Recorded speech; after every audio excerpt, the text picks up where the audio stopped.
نفسك بقى تعملي لأولادك حاجة حلوة تفرحيهم بيها في رأس السنة، لكن ما عندكيش ولا بيض ولا لبن ولا زبدة ولا حتى خلاط. مفيش أي مشكلة خالص. تعالي بقى أقولك ازاي نعمل جاتو مكون من طبقتين وحاجة كده بجد فاخر من الآخر بدون كل الكلام ده، وبأسهل وبأبسط طريقة، وبجد هيطلع معاكي قد ايه هش وطري، والطعم بجد في منتهى الجمال. بس تابعي بقى معايا الفيديو للآخر وانا هقولك كل التكات والتفاصيل اللي هيطلعوا ناجح معاكي من اول مرة. ويلا بينا بقى نشوف الطريقة على طول. بس لو اول مرة تشوفي قناتي اهلا بيكي، اتمنى تنوريني وتشرفيني باشتراكك في القناة وتفعلي زر الجرس عشان يوصلك مني اشعار بكل وصفة جديدة بنزلها. لايك وشير للفيديو لو عجبكم.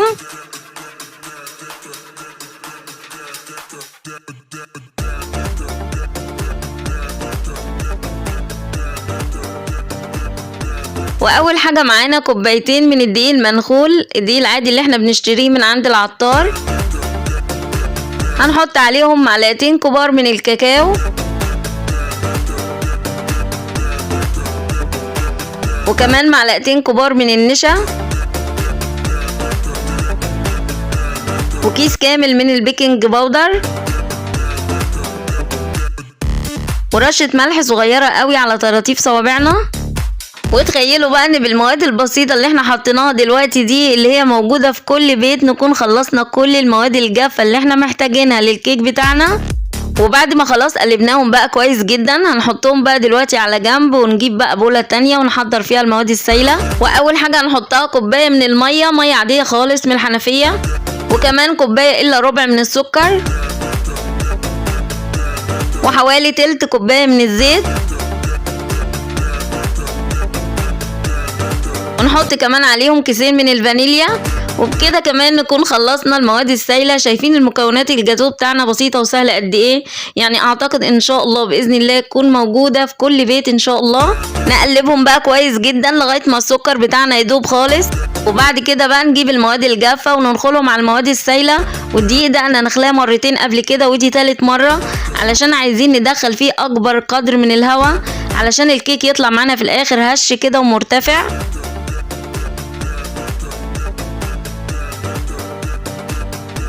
انا لقيت هنا ان القوام بتاع الكيك تقيل شويه، فحطيت نص كوبايه من الميه، يبقى انا حطيت كوبايه ونص من الميه. نقلب بقى كويس جدا علشان ما يبقاش معانا اي تكتلات.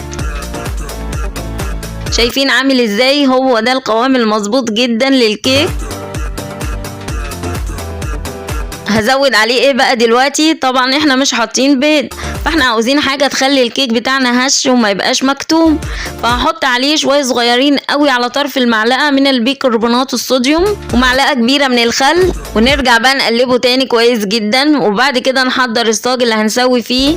الصاج ده مقاسه 30 في 40. هندهنه بدهنه صغيره كده من الزيت، وبعد كده حطيت فيه ورقه زبده ودهنتها برضو بدهنه خفيفه كده من الزيت. حطينا ورقه زبده هنا علشان اقدر انقل الكيك بسهوله من الصاج، علشان انا هعمل الجاتو من طبقتين. لو انت هتعمليه طبقه واحده بس تقدري تستغني عن ورقه الزبده دي خالص. ادهني بس الصاج بتاعك كويس جدا بالزيت. هنوزع بقى خليط الكيك بتاعنا كويس جدا في الصاج ونخبطه كده خبطتين على الرخامه. هندخله بقى فرن سخن نكون مسخنينه من قبل ما نشتغل في الكيك.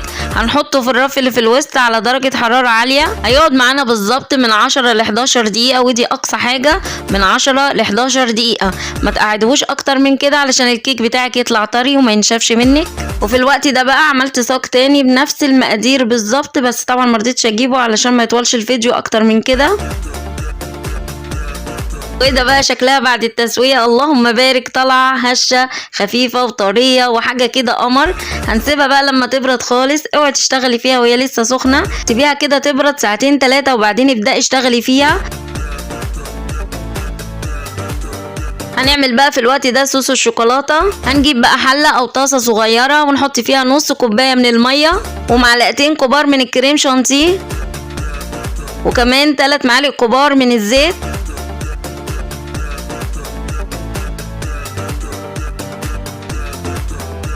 ونقلبهم بقى كويس جدا.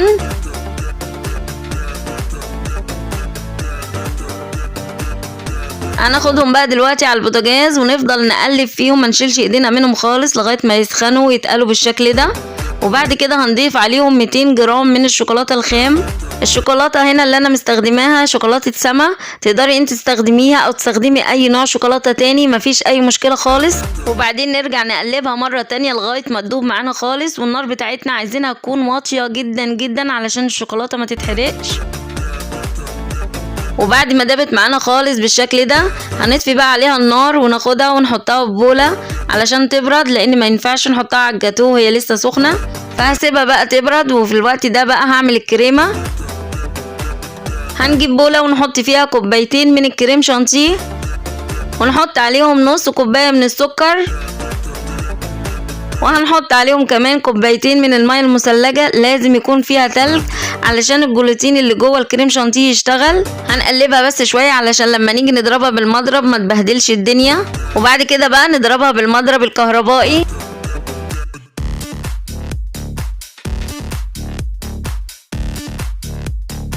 وانا هنا بقى عايزه الكريم شانتيه بتاعنا يكون بالشوكولاته، فهزود عليه كام معلقه من الصوص الشوكولاته اللي احنا عاملينه.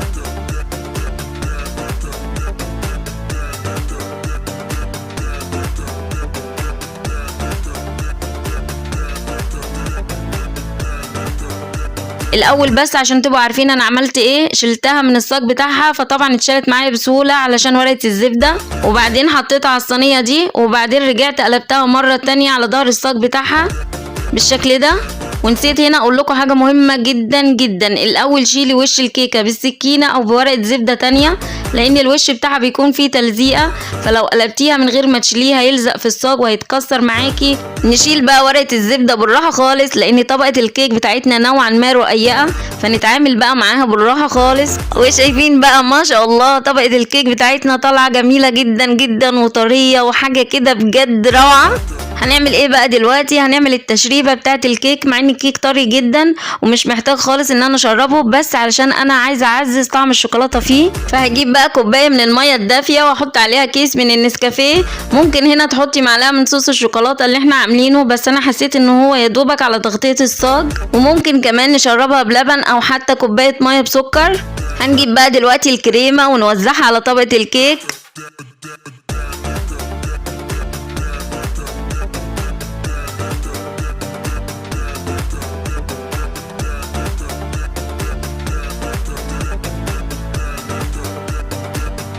وبعد كده هحط عليها الطبقة التانية من الكيك بنفس الطريقة، واشيل برضو ورقة الزبدة بالراحة خالص.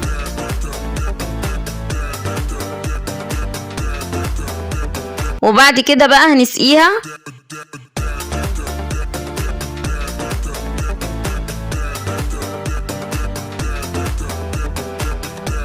عايزين بقى دلوقتي ننعم وش الجاتوه بتاعنا كويس جدا على قد ما نقدر. هنجيب الطرنش ده او اي سباتيوله تانية عندك، هنبلها كده بحاجه بسيطه من الميه، وبعدين نمشي على وش الكريمه هنلاقيها نعمت معانا بالشكل ده.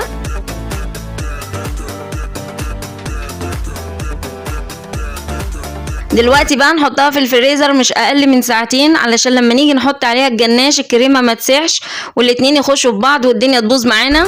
وبعد بقى ما تماسكت الكريمه معانا خالص، دلوقتي بقى نحط عليها الجناش ونوزعه بالشكل ده.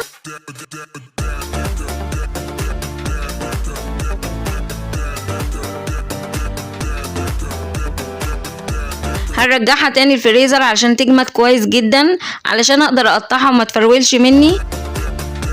هنبتدي بقى دلوقتي نسوي الجوانب. هنحط حاجة فيها مية سخنة جنبي مننا، ونحط فيها السكينة المشرشرة، وبعد كده نمسحها بمنديل، وبعدين نبتدي نقطعها بالشكل ده.